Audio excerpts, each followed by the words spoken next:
All right, folks. So here a few weeks ago, I was telling you about my engine blew up in my '06 Unlimited, my Jeep Wrangler. Yeah, so finally got some time to go and do a full Quincy on it today. You guys are old enough, you remember who Quincy is. So yeah, here's a video of that. My Jeep had about 208,500 some odd miles on it, and it just died on me when I'm coming home the other day. Well, the other week, I should say, the other month. God, where's the time go?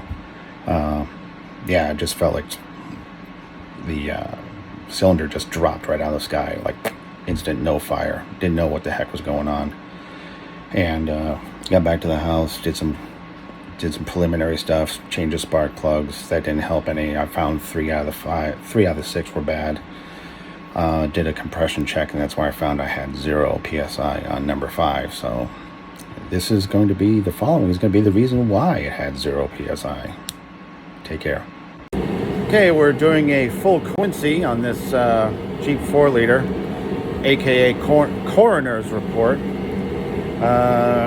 4-liter straight 6 out of a 2006 Jeep Unlimited. Approximately 208,500 and some odd miles. Everything on the external looks to be in order. There's no gaping holes in the side of the block with anything saying hello, peekaboo. Jeep lost compression on number 5 cylinder, and we're going to do a little tear down here today and figure out what's going on. And I got to do some creative editing and do some splicing together because I'm doing this in segments because I don't have a cameraman, just me. So all the rockers were tight. Nothing was loose or anything like that, but we got some issues here. Got all the rockers off and everything, started pulling the push rods, and we got one of these. Number 5 intake. Slightly askew. Clue number 1. More in a minute. So, we got the head off, and it looks like halfway normal combustion on 2, 3, 4, and 5, but 1 and 6 have got some heavy oil deposits on the top of the pistons here. Hold on, let me swing you around. I'll show you what I'm talking about. This is number 1. You go down to 2, 3, 4, 5 was a problem child that we had, and then there's 6. So we had some, I don't know, valve guide problems or something's going on with this thing. I don't know. But looking at all these cylinder walls, they got a nice high mileage mirror finish on them. So I rotate the engine over here.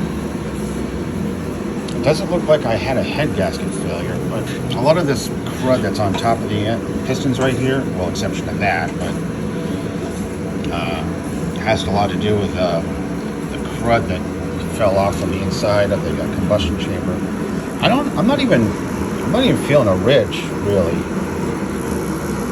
But then again, I got gloves on, so it looks pretty decent. But earlier I mentioned that number 5 intake was bad. No, that was number 5 exhaust, and I'll show you the reason why on this. Okay, so we've got, well, let me get some better light over here. So it's not terrible, but again, a lot of carbon, a lot of oiling. This is number 1. We're going to go into number 2. This looks a little bit more normal for a high mileage vehicle. Over to 3, and then 4. We're a little bit darker here. Hello, number 5. That has excessive gap. We have a bent valve.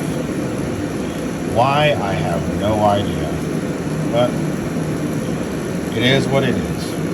And going over to a disgusting number 6. So, yeah, there's the culprit. I'm not sure. Probably save the head. I'm not sure. I have to figure that out, but yeah, don't have to go too much further. Yeah, that's it right there. Yeah, so things you find when you tear apart an engine. Gotta be fun. So I don't know what I'm gonna do with this thing. I don't know if I'm gonna rebuild it. I have no idea. Give it away to somebody for a core or something. I have no idea. I really don't have anything to put it in. I've already got an engine for my CJ. I don't know, the price and cost of trying to rebuild and retrofit this one to the CJ and taking all the electronics off of it, I don't even know if it'd be worth it. So, I don't know.